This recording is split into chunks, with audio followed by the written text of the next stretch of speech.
কাগজ তৈরি করার জন্য মূলত গাছের কাঠ ব্যবহার করা হয়।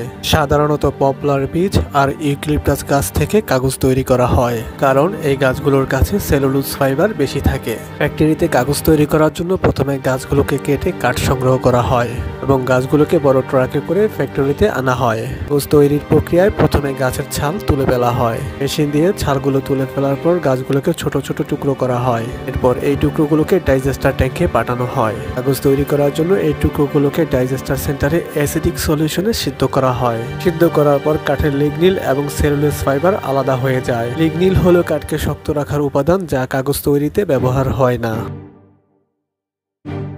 কাগজ তৈরি করার জন্য ফাইবারগুলোকে সিদ্ধ করার পর ভালোভাবে ধুয়ে পরিষ্কার করা হয়।